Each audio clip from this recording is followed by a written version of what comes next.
There are an estimated 400,000 Iranian-born immigrants in the U.S., and how Americans of Iranian heritage feel about today's game is probably unlike most in the U.S. and possibly even in Iran.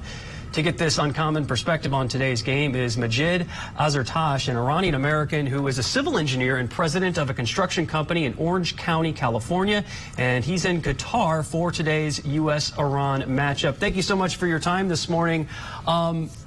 You got tickets. When did you purchase them, and how easy were they to buy? Thank you for having me. Yes, I have tickets. This is my ticket. I purchased it about 6 months ago, and we just contacted FIFA hospitality line, and we had a rep, and we purchased it to him.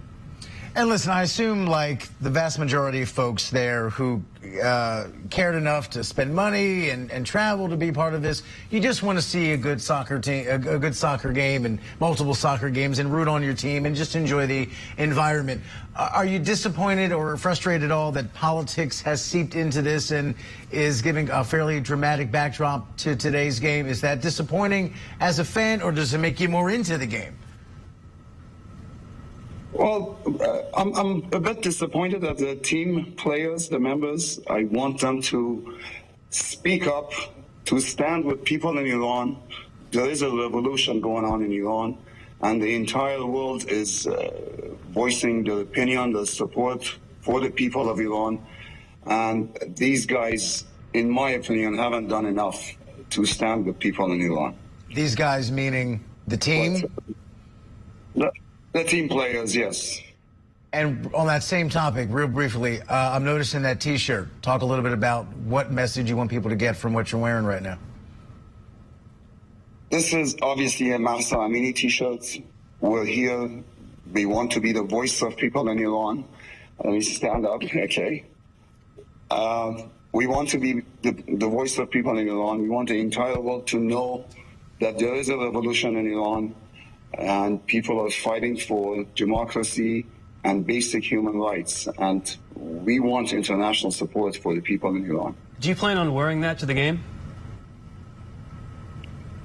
I wish I could. I wore it in the first game, but after the second game, we were told that we were not allowed to wear this shirt in the game, so we had to change our T-shirts. Who told you to change them? The security at the stadium. And coming again, you're a resident of California and a business owner or a president of a company. As an American, how did it feel to have someone tell you what T-shirt you could wear at a game? That's not what we do here. Yes, I was surprised, and yes, well, we're not used to that. God bless America. There is no such thing in America. We don't understand this. There's freedom of speech. There's constitutional rights. But here, I guess they've been influenced by security forces of Iran and maybe FIFA. I don't know. When you saw the Iranian team refuse to sing the national anthem at the England game, what was your response to that? Do you have any plans to participate in any show of support for Iranian women during the match today? We loved it when they did not sing the anthem. They gained a lot more respect from all over the world, all Iranians everywhere. They were praised, and that was the only way. That was one of the things that they could do, and they did it in the first game. And during the anthem, most Iranians sat down, and they were booing, actually. So this was a way for them to show their protest against the government of Iran and to stand with people of Iran. Now, on one hand, I know it's a sporting event. People just want to see good soccer games and enjoy the moment and the atmosphere. It's a global event. It's a huge sport. And then obviously politics seeps its way in, and some may find it disappointing, but it's such a massive stage, it's almost impossible for politics not to seep in, because whatever your cause is, you know that the world is watching. On that note, though, on a personal level, who are you rooting for today at 2 o'clock Eastern time?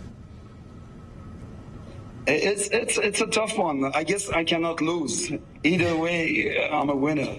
I'm an American citizen. I was born in Iran. So either way, I will win. And you have a bet on this match. Can you tell us about it?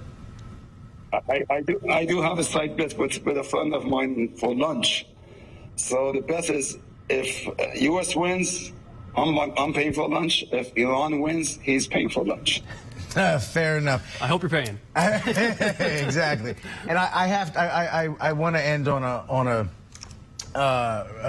lighter note, because I know this is a lot of heavy stuff.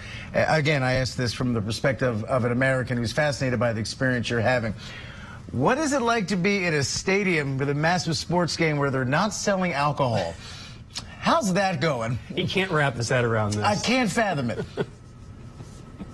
It's a bit unusual. Yeah, you can't just go grab your beer and hot dog. Yeah, it's not a common thing. But there are sections that they are selling wine, or not selling. Actually, the hospitality section. They're giving away wine and beer. And honestly, are most Americans kind of pre-gaming at the hotel? Like, what's going on there? Come on now. Yeah, that's true. Yeah, what's a game without a good cold glass of beer? You're right. That is a perfect note to end on, so I agree.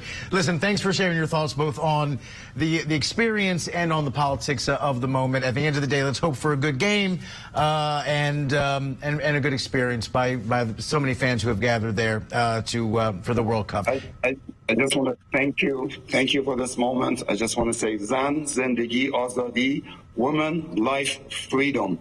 Support people in Iran. Let these people be their voice. Let everybody hear them. Oh, again, perfect note to end on. Sir, thank you so much. Enjoy yourself and enjoy the game. Thank you. And enjoy that lunch. Thank you.